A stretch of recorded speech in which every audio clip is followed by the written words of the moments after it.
നമ്മുടെ ബാലൻസ്, നമ്മുടെ കേരളത്തിന്റെ ബാലൻസ് നിലനിർത്തിയത് എന്താണ്? കമ്മ്യൂണിസ്റ്റ് പാർട്ടി കൃത്യമായി നിന്നു, കോൺഗ്രസ് കൃത്യമായി നിന്നു, ലീഗ് അവരുടെ കൂടെ നിന്നു. അങ്ങനെ വന്നപ്പോൾ ഒരു സാമൂഹിക ഘടന രൂപപ്പെട്ടു വർഗീയതക്കെതിരെ. അതേ സമയത്ത് എന്തെങ്കിലും ലൊട്ടിലൊടുക്ക് ന്യായങ്ങൾ പറഞ്ഞ് നമ്മുടെ ഘടന മാറ്റിക്കഴിഞ്ഞാൽ ജമാഅത്തെ ഇസ്ലാമിയെ പോലെ ആകെ ചില്ലറ വോട്ടാ അവർക്കുള്ളത്. ഇതിനവരെ കൂടെ കൂട്ടുന്നത്.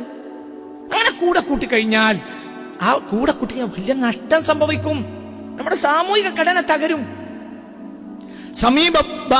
എന്ത് വർഗീയവാദികൾക്ക് സാധുക്കളായ ഹിന്ദുക്കളെയും ക്രിസ്ത്യാനികളെയും പറഞ്ഞ് പറ്റിച്ച് വർഗീയതയിലേക്ക് ചേർക്കാൻ ഇതൊരു കാരണമാകും, ഇതൊരു ടൂളാവും. അത് നിങ്ങളെന്താ മനസ്സിലാക്കാത്തത്? അവരെന്ത് പറഞ്ഞാൽ ആരാ? അതും ജമാഅത്തിനെ അറിയാത്തവരാരാ? ജമാഅത്ത് ഇന്ത്യൻ സർക്കാരിനോട് സഹകരിക്കുന്നത് ഹറാമാണെന്ന് എഴുതി വെച്ച ജനതയാണ്. അവരെ നമ്മുടെ സാമൂഹിക ഘടനയിൽ നമ്മൾ ഒരുമിച്ച് കൂട്ടിയാൽ വർഗീയത വളരും.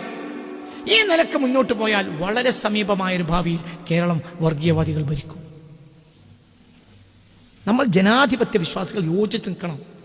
അതിൽ മതമൊന്നുമില്ല. ക്രിസ്ത്യാനി, ഹിന്ദു, മുസ്ലിം എല്ലാവരും യോജിച്ച് നിൽക്കണം. എന്തുകൊണ്ട്? വർഗീയത വളരരുത്.